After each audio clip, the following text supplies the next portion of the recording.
first breath, a first step, a first word. Becoming strong, becoming whole, becoming one, becoming human. Human in the ambitious pursuits of the things in my heart, hoping that my eyes won't see them depart.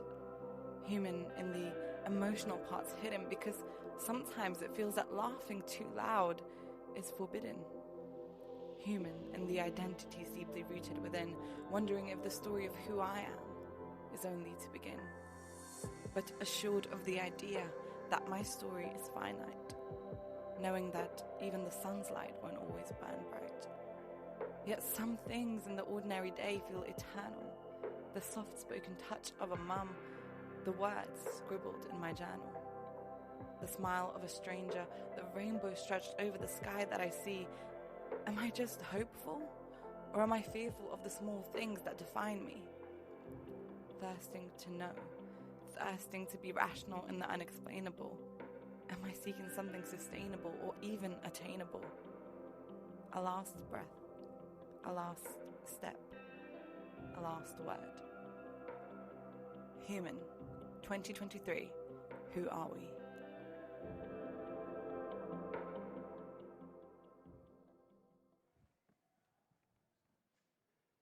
Hello, and welcome to our fourth evening of Human. Whether this is your first time at a Christian Union event or you've been with us all week, you're so welcome. My name's Chris. I'm a third year at St. John's and I study classics. I'm Sarah. I'm also a third year at John's and I do theology. So this week, the Christian Union have been putting on a series of events exploring the topic of human. We've been having various talks, interviews, performances, asking who are we and what answers did the historical person of Jesus give in response to that question. But first, just some practicalities to go through. If you need the toilet at any point this evening, the toilets are through the door at the back. There's an accessible toilet downstairs or some more upstairs. In the case of the alarm will sound. We're not expecting a drill, and you can leave the building through the door at the back there, or even through the front here. We also have a quiet room this evening, so if at any point you need to take some time out to think, reflect, or for any reason really, do feel free to head through that door there and head up the stairs. That space is there for you. Or even go to somewhere at the back of the church. Other than that, if you have any other questions, please do ask someone wearing one of the nice green human jumpers, and they'll be happy to chat to you. So today, the theme we're looking at is hopeful. We're going to be having a talk, performances, and an interview. So we really hope you enjoy. We're exploring what is our longing to belong. But before we get to that, we've got a game. Thank you. The game for this evening is this a Crush Bridge or a One Direction lyric? I'm a big One Direction fan, so I had lots of fun putting this together. Let's go for it. Let's see what you can get. So the first one, your smile rocked my world. Is this a Crush Bridge or a One Direction Decide amongst song yourselves. lyric? It's quite generic. Your smile rocked my world. Okay, let's find out. It's Crush Bridge. Well done if you got that right. The next one. Hey, I don't want you to be the one that got away. Is this someone confessing their love online? Or Harry Styles?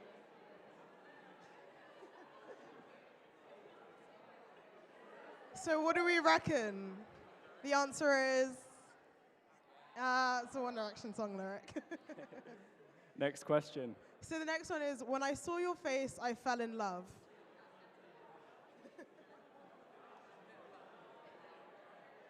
If you spent as much time on Crush Bridge as I do, you'd be good at this. And the answer is? One Direction. More One Direction. This is like early One Direction, so impressive if you've got this. So, if loving you is a crime, then I'm going down with a life sentence. One Direction or Crush Bridge? Don't think I know a single One Direction song, Sarah. Wow, Chris, that's disappointing. So this is a Crush Bridge. The next one. Though I tried to get you out of my head, the truth is I got lost without you. Very sweet.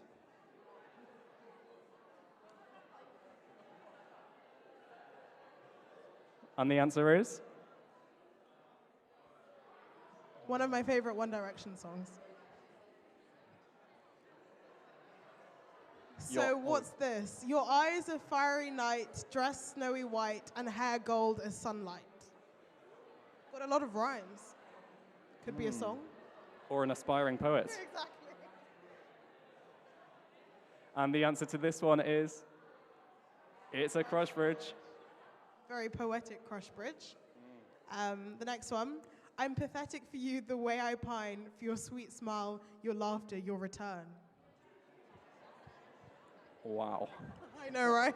Very intense.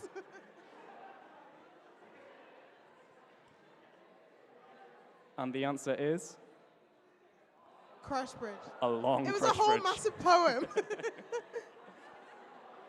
People put a lot of effort into their crush bridges, basically. Hole in the middle of my heart, like a polo. Sometimes it hurts, you know.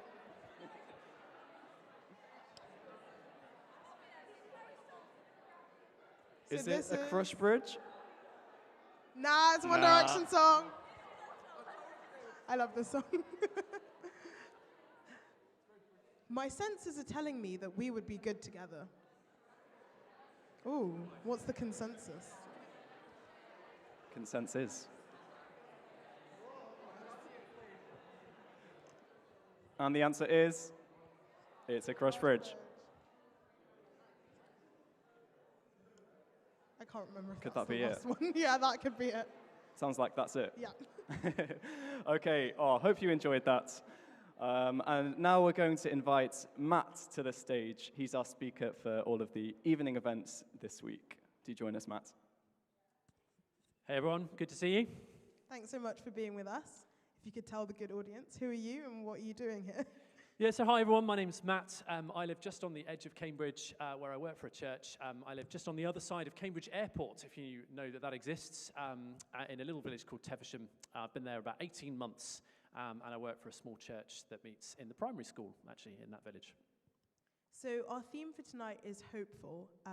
So I guess our question is, what fills you with hope? Yeah, I've been thinking about that all day, actually, because the theme for the day has been hopeful. And I've realized one of the big things that fills me with hope is just when the sun starts coming out more and the days start getting longer. And I feel like, I don't know, we're not quite there yet, but it feels like I'm just about seeing it around the corner, and I'm just beginning to feel a little bit more. I'm one of those people that just gets really mopey and sad in the winter, and I'm just beginning to feel, just brighter about life. So, yeah. The sun is definitely a good one. Yeah, I think everyone can relate to that. Thanks so much. Take it away. Great, thanks guys. And thank you so much for joining us tonight as we think about this idea of what it means to be hopeful. And specifically, this longing that we humans exhibit to belong somewhere. Something that seems to rise up in everybody's heart. I wonder, just think with me for a minute, what kind of images come to mind when you think of the word home? When you think of home, what sort of images and ideas are coming to your mind right now?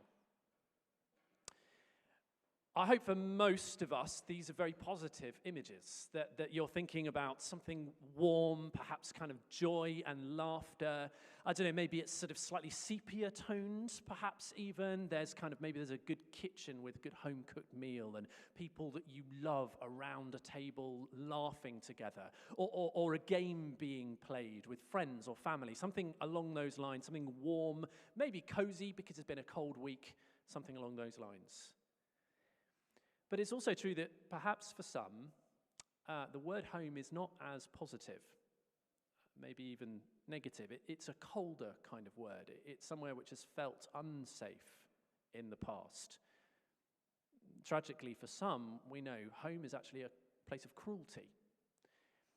And that is a tragedy because we know that home shouldn't be like that, don't we? we know that home should be like the first things that we just thought about. And it's wonderful that for many of us it is. But we know that for those for whom home is not like that, it should not be that way. This week, as we said, we're thinking about this theme of being human and what it means to be human. And it has to be said that perhaps one of the things that singles humans out significantly is the way that we make homes for ourselves. Not just that we make them, because, lots of different creatures in the world make homes, but that we attach such significance to our homes. We create this imagined ideal of what home might be like, what home should be like, somewhere where everything feels like it fits, where our relationships are right, where we feel safe and loved and known, and then we long for it like anything. It's thankfully receding into the past pretty fast now, but this is one of the reasons why the coronavirus lockdowns were so difficult for so many. Because whilst we were locked down, it enforced a change upon us in our relationship with our homes. So a place that was supposed to be a place of escape and sanctuary kind of became a place of isolation and confinement. Somewhere that we felt like we needed to escape, even though it was a place that we would have previously escaped to. And so we longed for our homes back. We wanted to get them back somehow, a safe place where everything would feel right. And we ached for the end of lockdown, many of us. And since then, as the couple of years have passed and lockdowns have receded into the past and into our memories, actually that love for home seems to have been exhibited all the more in our society in so many ways. Whilst everything else, whilst the society has been spending less and less money on everything else, pretty much the one sector of the economy which is still growing is the DIY sector. People doing home improvements. People, I guess perhaps partly it's people were sitting in their homes for ages going, I never did like those curtains, and they've finally done something about it. But the point is that we're kind of wanting to make home for ourselves and wanting to improve our homes and make them feel a bit more like that imagined ideal. And of course, certainly in the UK, if we're not renovating our homes, then millions of us are watching other people renovating their homes on TV and on kind of programs. It's such a weird thing, isn't it, the whole DIY program thing, but we're still watching them in our millions. Someone can, I'm going to knock down that wall, and then 2 years later, I'm going to come back and see if they've actually finished the task, and they've gone way over budget and done a billion other things that they never even thought of doing before, and suddenly they're living in this palace, and you're thinking, I wish I could do that, but actually you don't have the energy, so you just watch the next program, watch someone else do it, and imagine it for yourself. And the thing is, it's a really interesting dynamic, because it also affects some of the other programs that we absolutely love watching, it consume in our millions. One of the most watched television programs in the UK is The Great British Bake Off, right? I don't know about you, I love it, absolutely love it, every autumn, completely addicted to it. And one of the things about the Great British Bake Off is it is so homely. You set up a kitchen in a massive tent and then have a baking competition. I mean, the fact that baking isn't competitive in the first place makes it really weird. I mean, if I bake a cake and you bake a cake, that's not a competition, that's just two cakes. But we watch it, we love it, because it's got this sense of homeliness, and this kind of home baking is brilliant. I'm pretty convinced it's also one of the reasons why Taskmaster is so successful. Taskmaster is based around a house where silliness and fun happens, and who wouldn't want to live there? It's brilliant. This whole idea of home and loving to be home, it pervades our culture so deeply. But then we also know, actually, home, it's not just a physical space, is it? Home is also about the relationships we have. A place where we're known, a place where we're loved, a place where we feel safe, people that we feel safe with. We leave home, head to university, and find ourselves another little home amongst those that we live with, and course mates, friends that we make at university. Elizabeth Wurtzel, the writer of a book called Prozac Nation, which describes her experience of depression, talked about this idea of a longing for that and the fact that she didn't feel like she had it. She said, "I'm always trying to get back to somewhere. My life has been one long longing." So it turns out that humans are inescapably social creatures. Wherever we are, we gather, we form communities.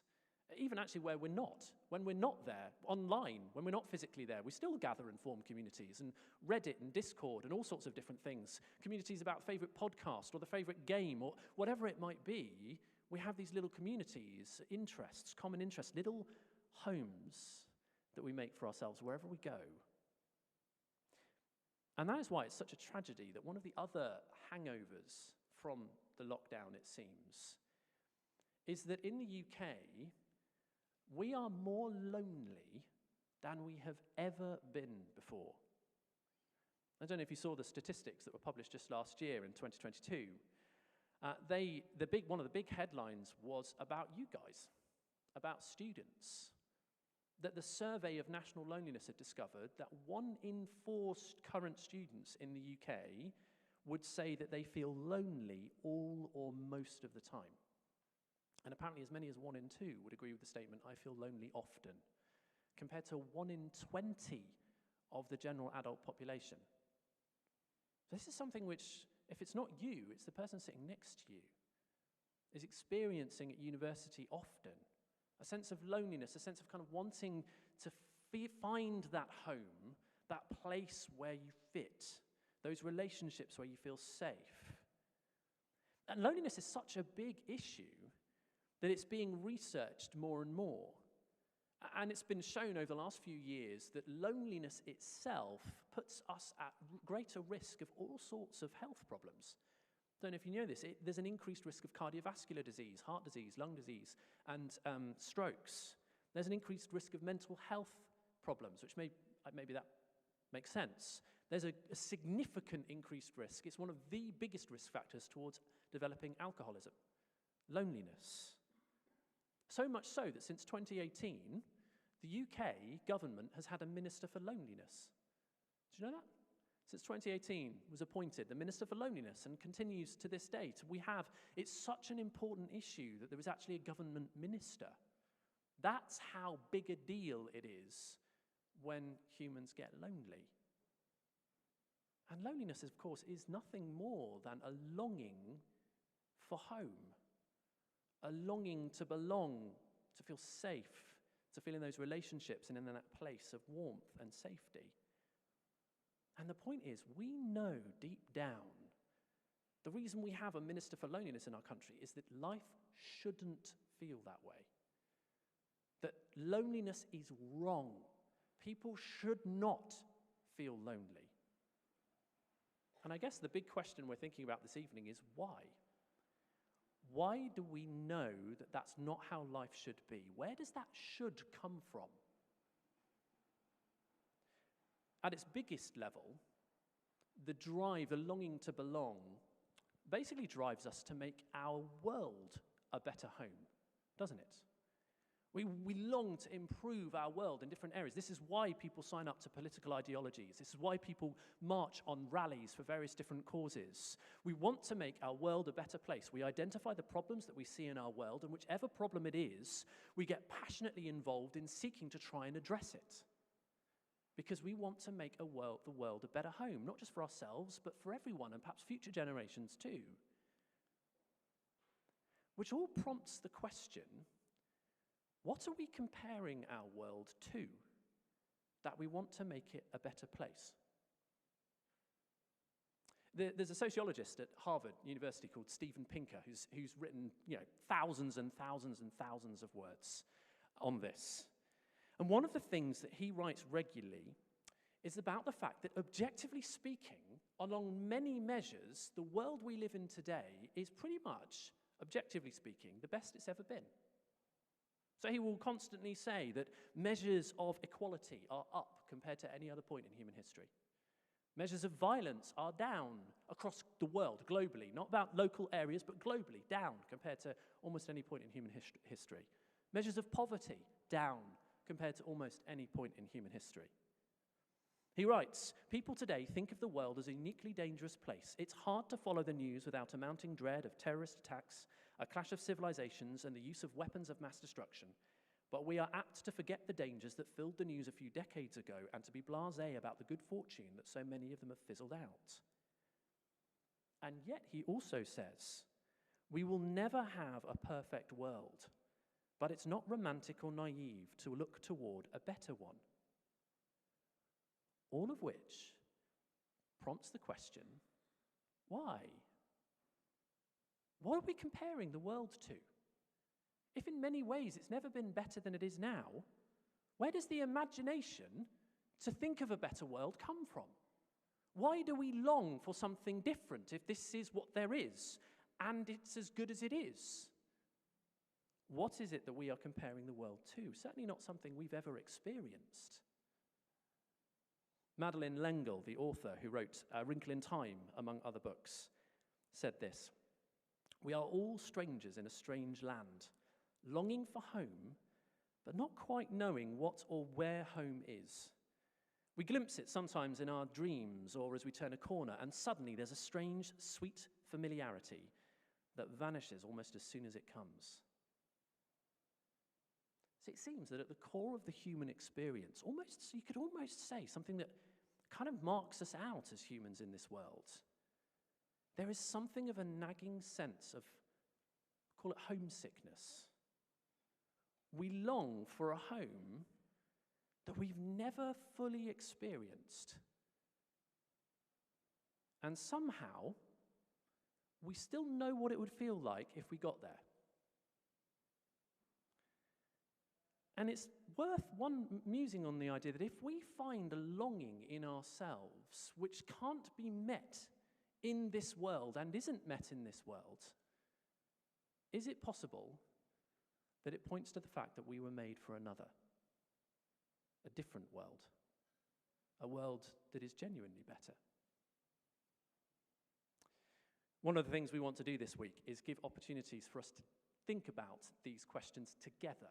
This is not just a case of someone coming in and giving a talk and then everybody leaving, but us having an opportunity to actually discuss some of these big issues of what it means to be human in the world in which we live. And so we want to give you opportunity to discuss it. We're going to take a pause now for a few minutes. And you can sit where you are, chat with the person next to you. You can chat with 2 or 3 people around you if you like. And then there's going to be a couple of questions that will come up on the screens just to kind of prompt some of those discussions. You don't have to use these questions at all. If something I've already said you're already objecting to, start with that. That's fine. Or if you don't really want to have the discussion, you can either sit quietly and listen to the one next to you or chat about your day. That's totally fine. But here are the 2 questions. First, what do you think underpins the human longing to belong that we're talking about? And what place does, if you feel brave enough to talk more personally, what place does home have in your life? Take a few minutes, and after this discussion, we're going to have a couple of performance pieces which help us think about this theme.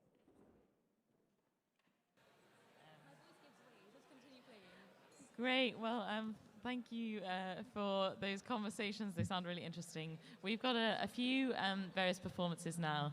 The first one bringing to you is a song from the musical Dear Evan Hansen.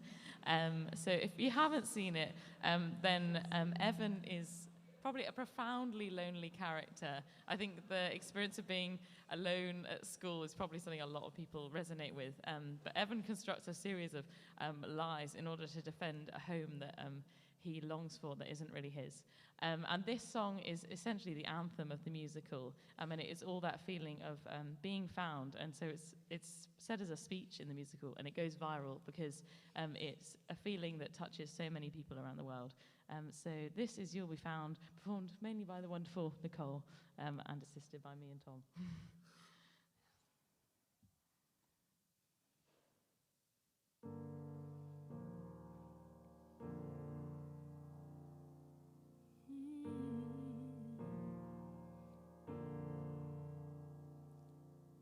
Have you ever felt like nobody was there? Have you ever felt forgotten in the middle of nowhere? Have you ever felt like you could disappear like you could fall and no one would hear.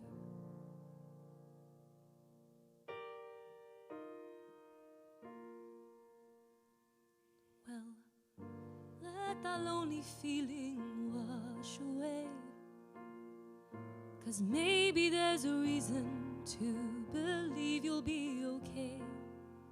'Cause when you don't feel strong enough to stand, you can reach out your hand.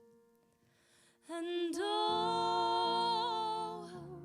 someone will come running, and I know he'll take you home. Even when the dark comes crashing through, when you need a friend to carry you, when you're broken on the ground, you will be found. So let the sun come streaming in, you'll reach up and you'll rise again. Lift your head and look around, you will be found. You will be found. You will be found. You will be found. You will be found.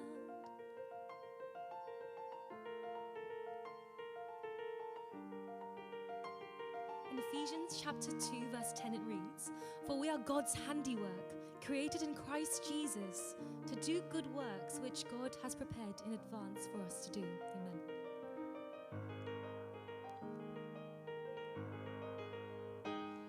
There's a place where we don't have to feel unknown.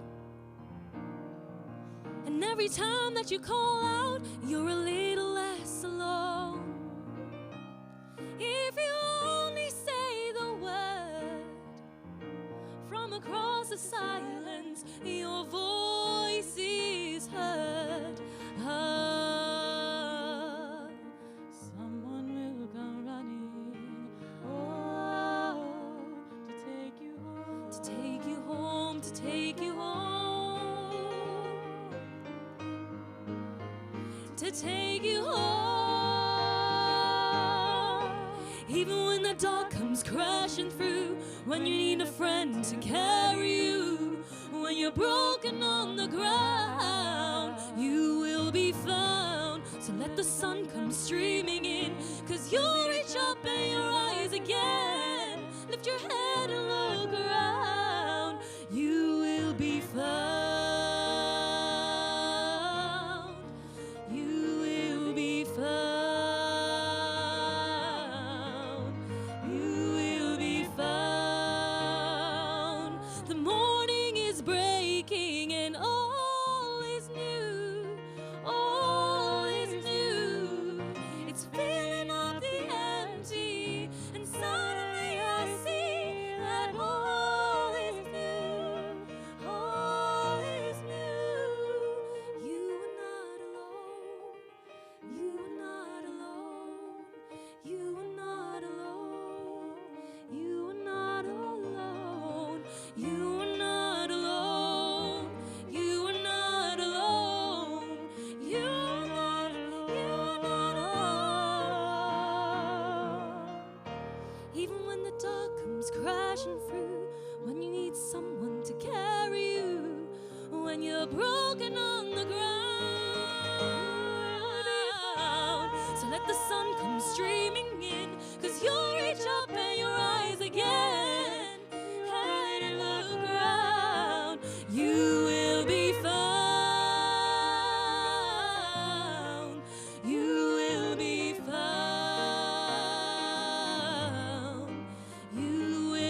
Hi, sorry, I might have to stay here.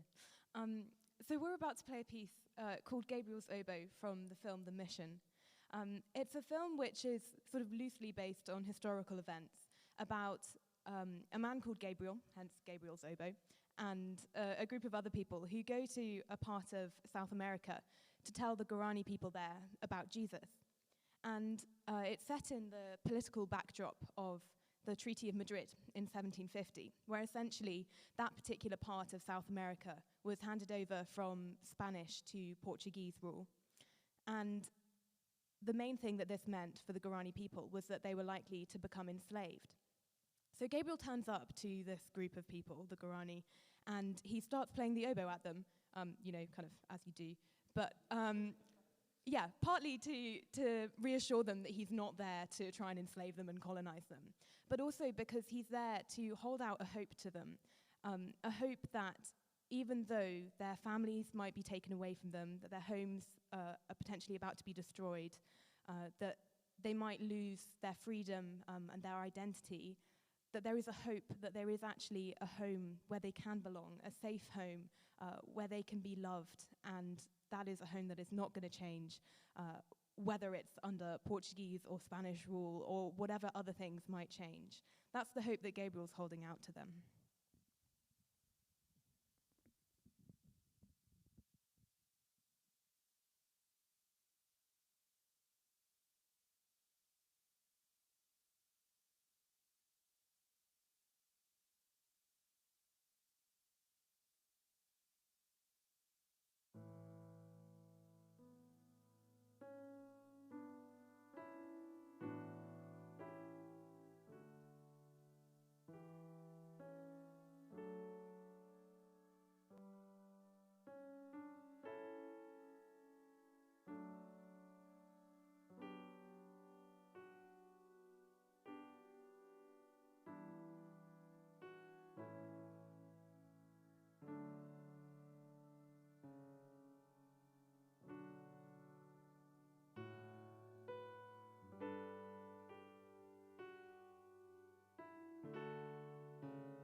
I'm genuinely unsure how to follow that. My wife and I had Gabriel's oboe played at our wedding. So yesterday's theme was called emotional. Right now, I'm just a wreck.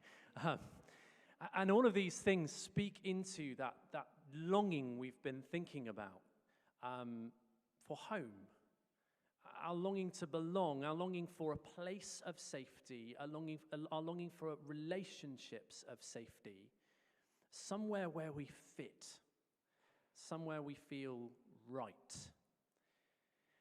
But if we're thinking about why we have that longing as humans, then it might also be worth asking, where does that longing point us? If our longings are things which are like a compass, trying to find north, then where does our longing for home direct us? And as we've been doing each evening for this week, we're turning to John's account of Jesus' life to ask the question, does God have an opinion on what it means to be human? And if so, what is it? And how might this longing for home and belonging point us towards him? I would love you to grab some of these little copies of John, one of the most famous books ever written in human history, and open it up and specifically turn around about just over halfway through to page 45 and chapter 14.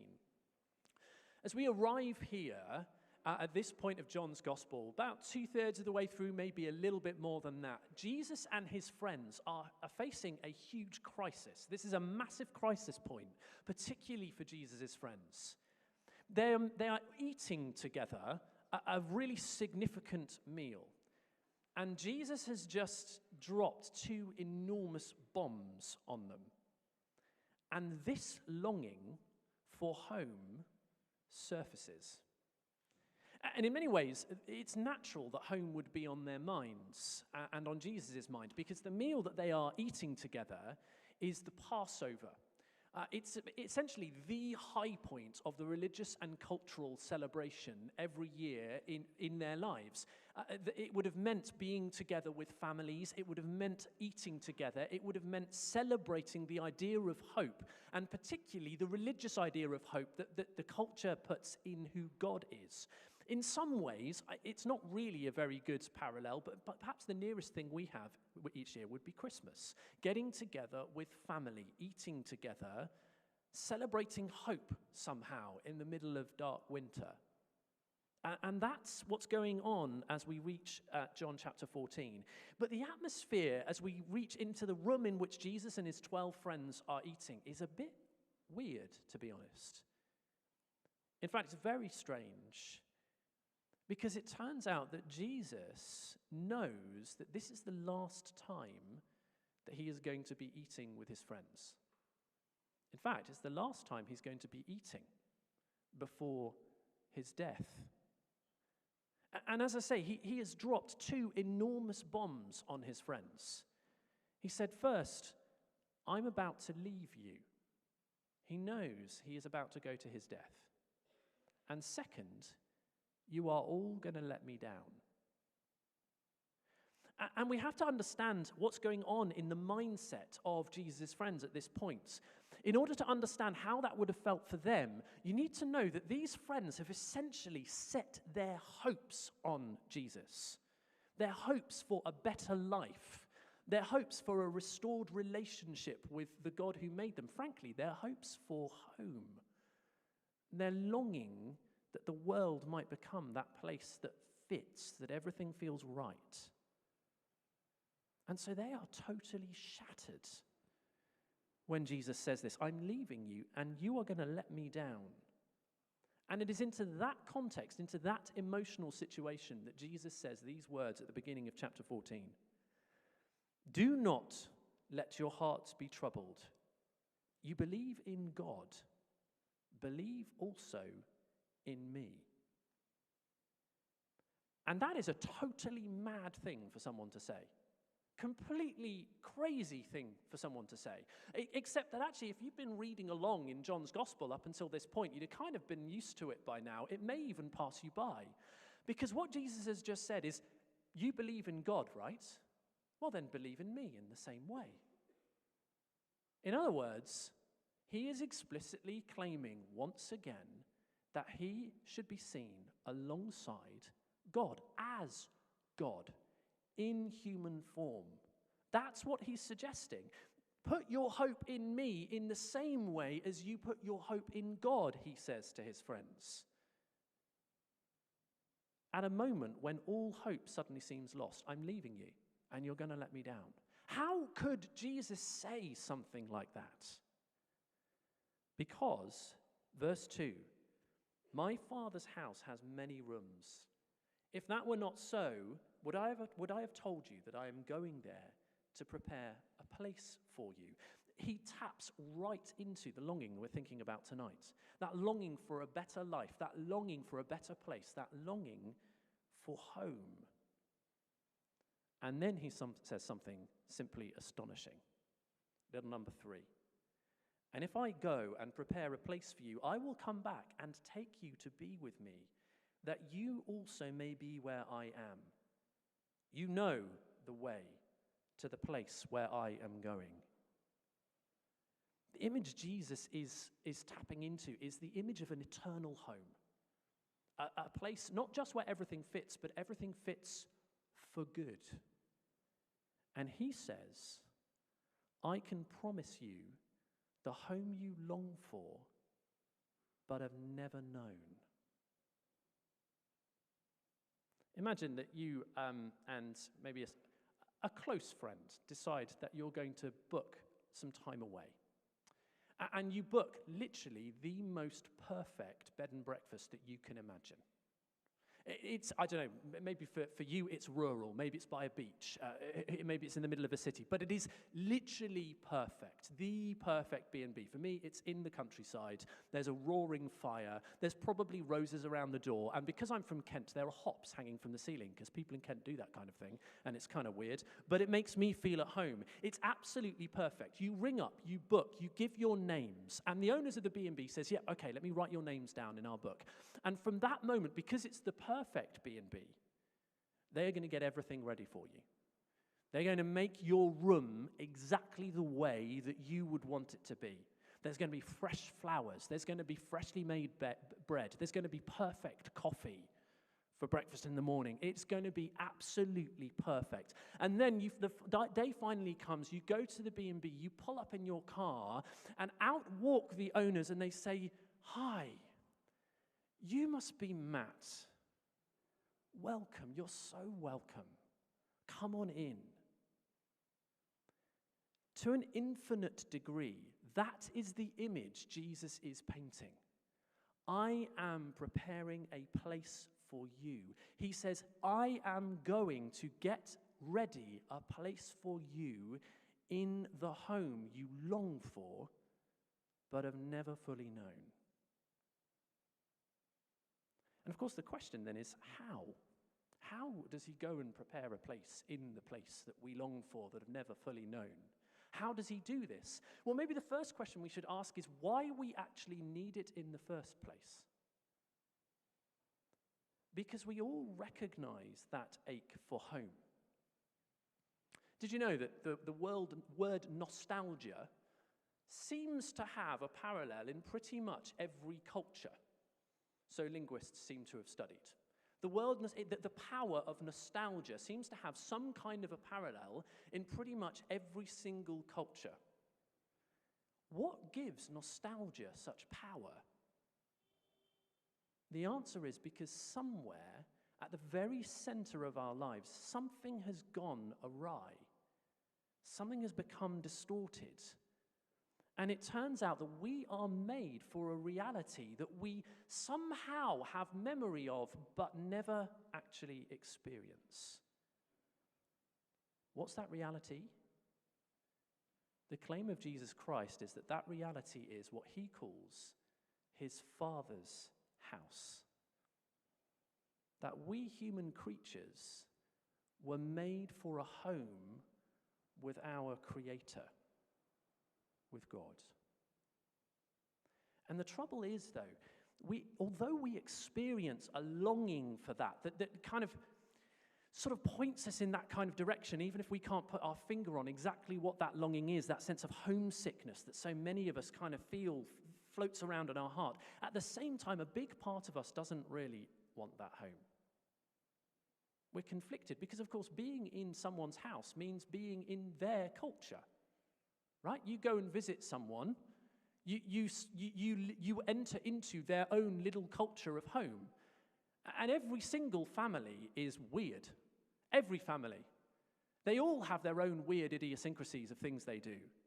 And your family is weird just as much as my family is weird. You enter into my family home and you will find things weird. You enter into my culture, but being in someone else's home means entering into their culture. Being in God's home means entering into his place, his culture, his ways. But as human beings, one of the things that sets us out as human beings is that we insist on my ways, our ways.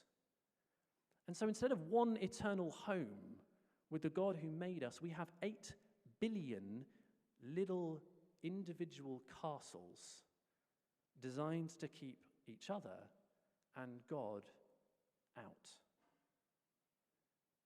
And so the reality we live in is haunted by the forgotten memory of what we've lost.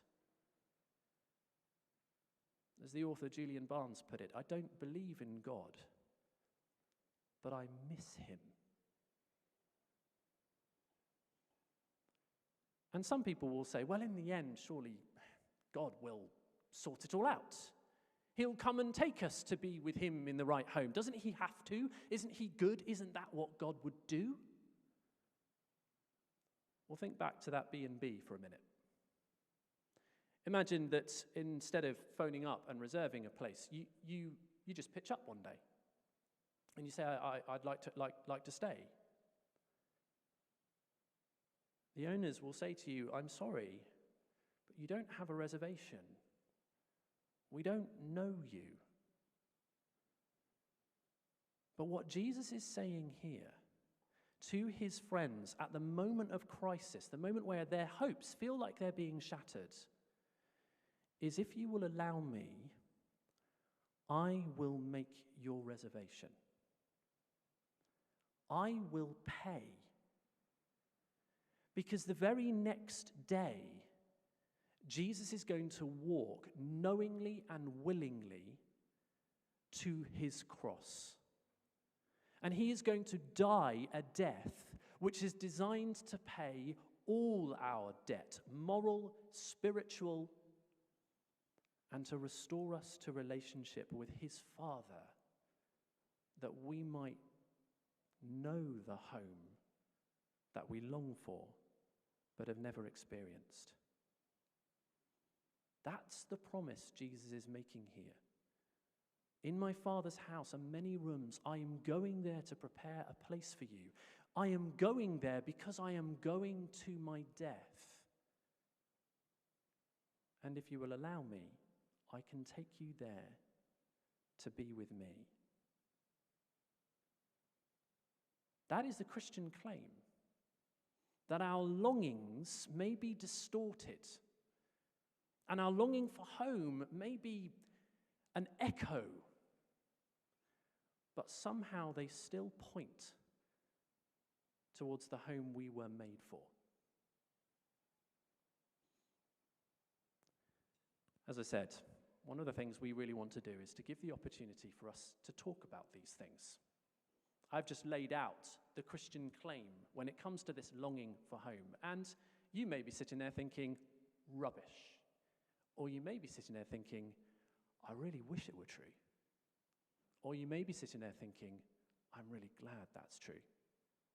Wherever you are, we'd love to give you more opportunity to talk a little bit more about this. And so we're going to have another opportunity for discussion just now, a few minutes. Again, it may be that just something I've said already is already kind of boiling in you and you just want to just say it and I don't agree with that or I do agree with that. That's fine. Just pick it up and chat. It may be that you want to sit quietly and you just want to listen to the conversations happening around you. But if you need a prompt and you want one, here are a couple of suggestions. How would you account for the enormous power of nostalgia? that seems to transcend culture. And what do you make of the suggestion that Jesus makes, that we were made for home with his Father, with God? Take a few minutes, chat about those things or other things. I'll be back in a moment.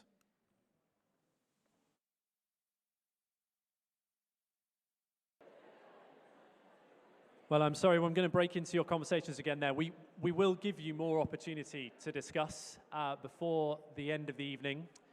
But one of the other things we really want to do during this week is kind of take some of the things we're talking about and bring them down to ground level, if you like. And so I'm going to invite Joe to come and join me. Let's sit down. We're going to hear a little bit about the way in which some of the things we've talked about have impacted Joe and Joe's life. So first up, Joe, tell us a little bit about yourself. Who are you? Yeah. So I'm Joanna. I'll say fifth year MMLA. I was at Trinity Hall. Fifth year meaning that I graduated last year and I haven't let go of it. I came as an international student from Trinidad and Tobago. And clarification, I studied languages. My voice does weird things. It does not have the accent, but if you get me upset or like very excited, it will come out. Yes, I've now jumped the fence and work in finance, so I do auditing. Yeah. Yeah, so you graduated a year ago. Freedom, glorious freedom. But thinking back 5 years ago to when you first came, from Trinidad and Tobago to Cambridge, what was that like? What was it like coming to university here? Yeah, so I think my first year here was interesting in many ways. It was quite a big adjustment, which I don't think I was fully ready for. I think my language's brain went, they speak the same language, that'll be fine. And then so I wasn't expecting any kind of changes in culture, and I came across and everything was different. And yeah, the way people interacted with each other, the volume level, the food. There was a lot of differences and things that I wasn't really prepared for. And I remember first year just being really tough and feeling out of place for most of it. Not knowing how to react in situations or what is expected, which I still fully don't understand the way people are sometimes. But it was a big change. So it sounds as though homesickness wasn't just a sort of nagging thing. It was a sort of an everyday reality for you, really feeling that way. And what helped as you sort of navigated that experience? What was helpful? So I did two things in first year. So I got stuck into societies really quickly. I joined rowing because, as my family will tell you, I am the definition of lazy if I'm not being competitive. And so I Googled what's the most competitive sport at Cambridge. I was like, okay, rowing. But it was really helpful being around the same people every early morning and late evening in training. But it felt, okay, even if I don't belong at Cambridge or this big place seems so weird and not normal for me, at least I know these people and I feel like I belong at Trinity Hall Boat Club, or I belong at Tit Hall. And that was really grounding. And then I also got stuck into church and CU. And I don't think I really appreciated the kind of stabilizing effect that had until I had come back from being home at Christmas and really wasn't looking forward to the year ahead because I only kind of went back home once a year. And I think, any kind of international student can tell you that coming back, you take a big deep breath and you prepare yourself for the year ahead. And I went on Big Kiki Getaway that week, which was amazing, and you should go. But it was just this amazing reminder of these people that I have met a few months ago all around me. They are not just random people that I've just met. They're not just people that have become good friends, but there was this sense of, these are my family. So even though I've just left home, I've come here and there's this overwhelming sense of community, and actually I belong here, and actually these are my brothers and sisters. And it was that sense of, I think as a Christian, I'd always felt, you know, between me and God, I know that I am kind of reconciled with him, and my identity is safe in him, and I'm where I belong. But I don't think until then that I'd really connected that this is where I need to be with actually everyone else who has made that decision to follow Christ and has that sense of being where they belong with him. That is part of the home that God is creating. This is a family.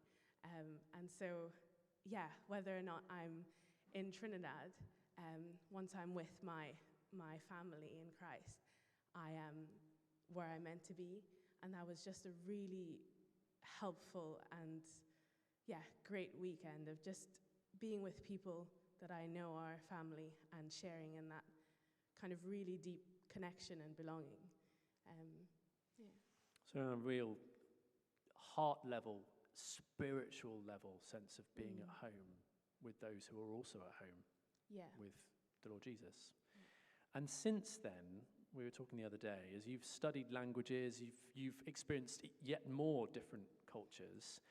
What's been your experience of these kind of questions of home and longing that we've been talking about this evening and the way they're met in Jesus? Yeah.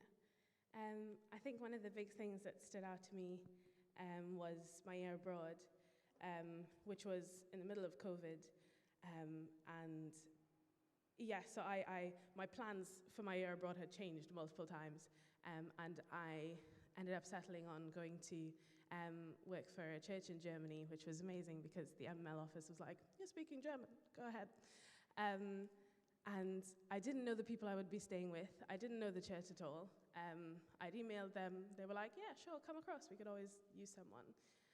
I turned up, and for one, it was the most diverse church community I've ever experienced. So it was in Augsburg, which is very close to loads of different migrant communities. So there were people from Iran, people from Colombia, people from Ukraine and Russia, people from Italy, all over, and all in this one church, and loads of Germans.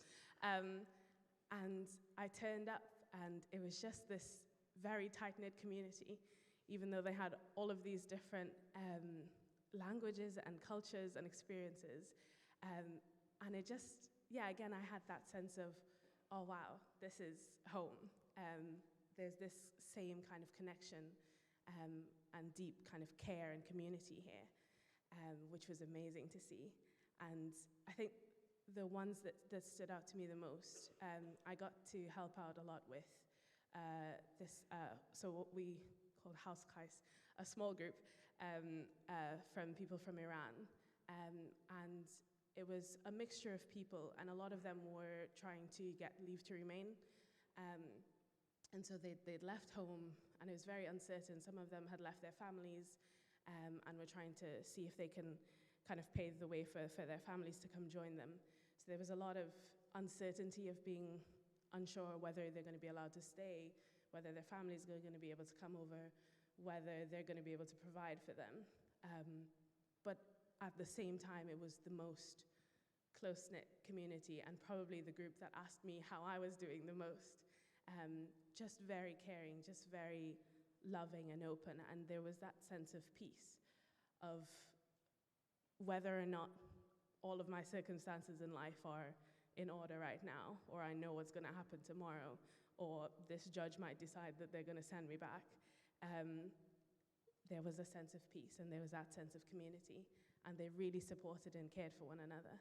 And I remember, yeah, just that being really striking, of the fact that community is not just there for that sense of peace personally, but you're then able to share that with others, and share that love and support as well.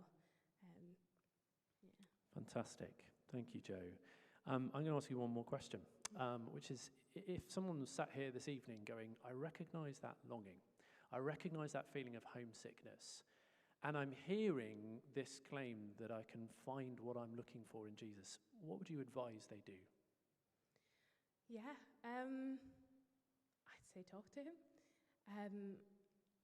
I know that for me personally, knowing who I am, knowing what he says about me, has made a huge difference in terms of how I view myself.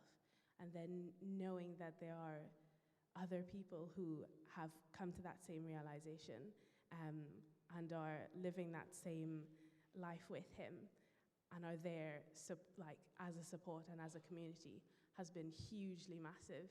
That's a double thing, but it's been huge.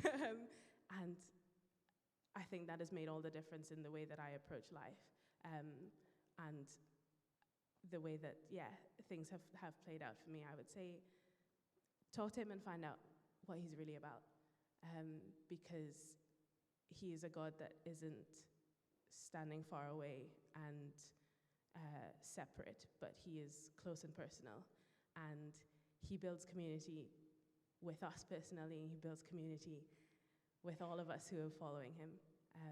So chat to him, because he's there and he's always willing to chat, and chat to other people who would say that they're Christians. Chat to your Christian friends and find out what their experience has been like, and get an idea of what that has been, what that has meant for them. I think it would be really life-changing, and I think that's what we were meant for, and it fills that longing and that desire that we all have. So it's always worth a shot. Wonderful. Thank you so much, Joe, for sharing some of that story for us. Thank you. It's great to hear from you.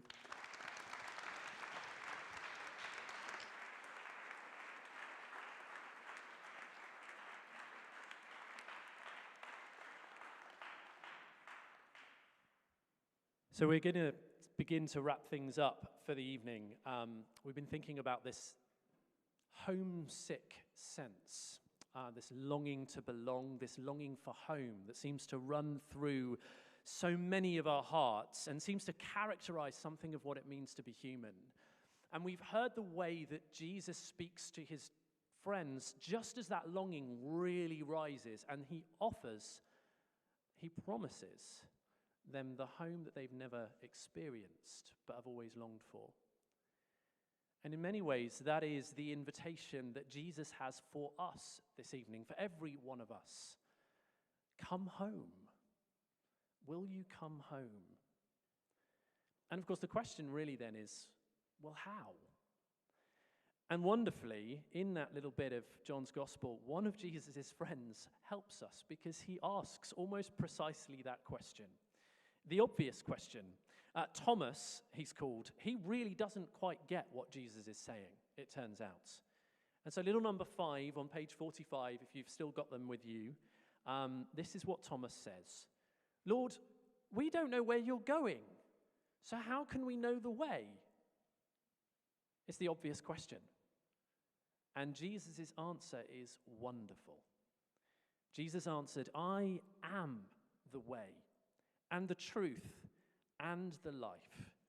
No one comes to the Father except through me. Come to me, he says, and I can take you to the home that you have always longed for but never really experienced. It's why he started with those astonishing, crazy words, believe also in me. You've believed in God, well now believe in me in the same way, which isn't to say believe in facts about me. It's to say entrust yourself to me. Put yourself in my hands. It's the difference between knowing that a surgeon is a really good surgeon, a really competent surgeon, and then going to that surgeon for the operation you need because you need that lump cut out, and putting yourself in their hands. That's what coming to Jesus means. Putting yourself in his hands, recognizing he can do what I can't do. He can get me home to the home I cannot get to myself. And he finishes with a wonderful offer. Number 7, if you really know me, you will know my Father as well. From now on, you do know him and have seen him. Knowing that home with God begins now, he says. Because home isn't actually just a place, is it? We've already thought about that. Home is a person. And the ultimate home is this person. That is the truth of Christianity. It's not just some future hope that you sort of put your trust in and then wait for. It's something experienced now. A hope which breaks into the present and begins to see that longing for home met. Jesus says, I can bring the home that you were made for and have never fully experienced, the home with God, to you. And so his question for us is, will you accept his offer? Will you come home? And it may be that there's one of 2 or 3 different responses that each of us will make to that question. Some of us will say, yes, I have already, and it's joy-filled, and it's wonderful, and I am experienced something, a little bit of that longing being met. Some will say, I really don't know. I've looked into this a little bit, and I just don't know. In which case, keep on looking, because it is a wonderful promise, and it is worth continuing to examine it from every angle. But it may be that there are a few here this evening who are going, I want that. Yeah, I want to come home. And because home is a person, it means a relationship. It means hearing that person speak to us, which may have already happened for you this evening as you've heard these words from Jesus. And the question is, has he heard you? That's what Joe just said. Has he heard your voice? So what I want to do before we close is give some the opportunity to do that. And this might feel really weird, but we are sat in a church after all, and praying is a very normal thing to do in a church. But then again, what is more natural than talking to someone who loves you so deeply? That's what prayer is. And so what I'm going to do is I'm going to pray. I'm going to pray a prayer, and I'm going to invite you afterwards to join with me if you would like to, as I pray it. If you would like to join with me and to let Jesus hear your voice and to say, yes, I want to come home, then these are some words that you could say. I'll read them for you, and then I will pray them, and you can join as I pray. They say, Lord Jesus, I'm recognizing that I'm made for a relationship with you. I'm sorry that I've often tried to build a home away from you. Please forgive me and give me the home you've promised me as I begin to live to follow you. That's it. I'm going to pray those words now. If you would like to join with me in praying them, you don't need to say them out loud. Just say them quietly in your heart. God hears. And the rest of us, you can just sit and think about something else. Lord Jesus, I'm beginning to recognize that I am made for a relationship with you. I'm sorry that I have often tried to build a home away from you. Please forgive me and give me the home you have promised me as I begin to live to follow you. Amen. It's important that I say, if you have just said those words quietly, then God has heard them. And that is a request that he always answers yes. He promises to come to you, and he promises to make his home with you and to bring you home. If you have just said those words, then I'd urge you to tell someone. Tell the person that you came with, tell the person sitting next to you, tell me if you would like to. I'll be sat just down here, and if you would like to come and talk to me and to tell me that you've done that, I'd be delighted to hear from you. If you'd like to just come and talk to me about something else, or indeed just come and object to me about stuff I've said tonight, then that's where I'll be.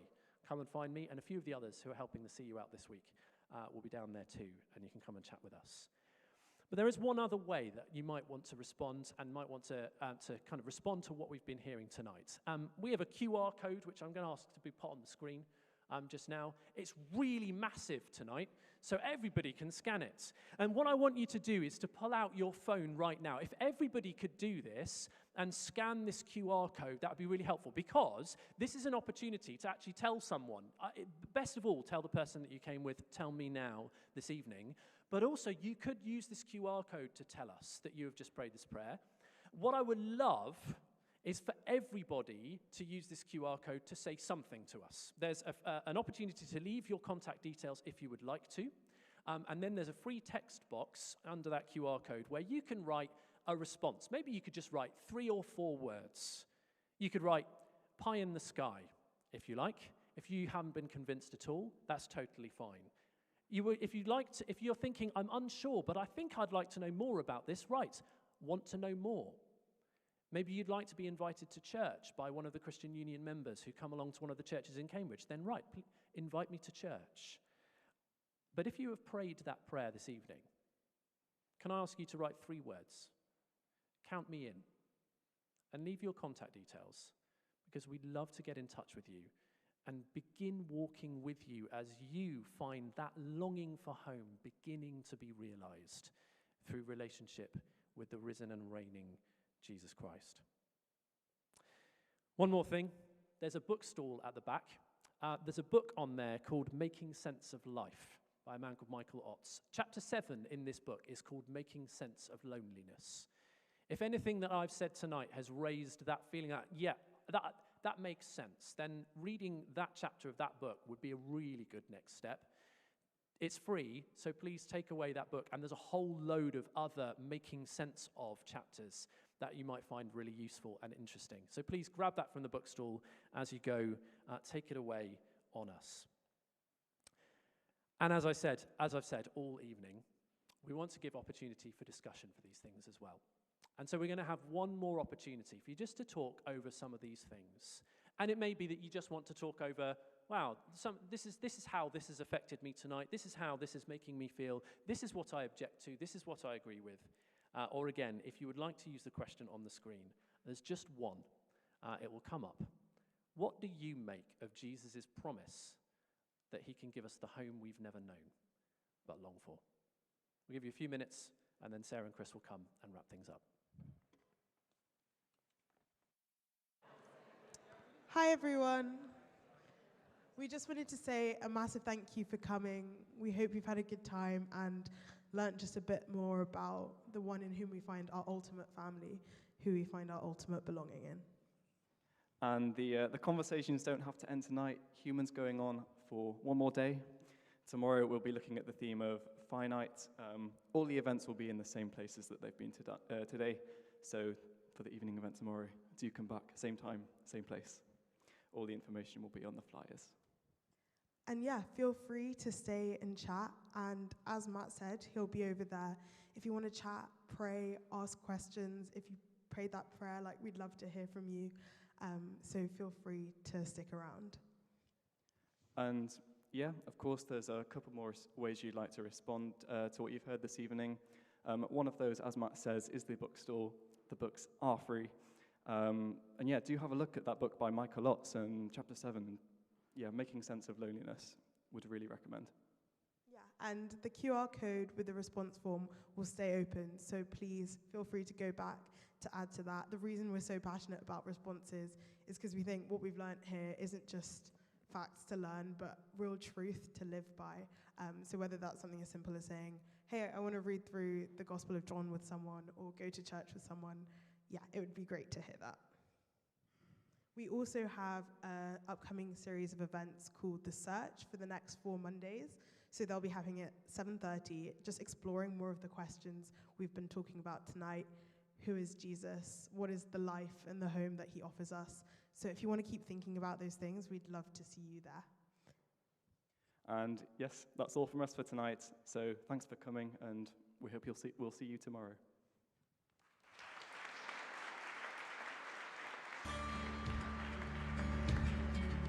So if you enjoy thinking about what it means to be human and thinking about who are we, I would love to invite you to keep exploring. And the way we're going to do this is for the next 4 weeks, on Monday evenings, we are going to be coming together for the search. What is the search? It's going to be 10 minutes of a talk and then loads of discussion. So bring your questions that you couldn't get answered, bring your disagreements, your agreements, and we'll have a great chat and explore these things together.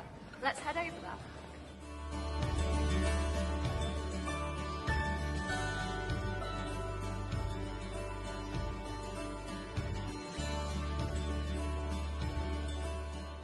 So here we are, we're at the John's Divinity School, and this is where the search is going to be. There's going to be someone to let you in, warm welcome, some food, 10-minute talk, and then loads of chat. We're going to be looking at who is Jesus, what's wrong with the world, why did he have to die, and did he really rise again? And I would love to see you there. So 7:30 on Monday, see you there.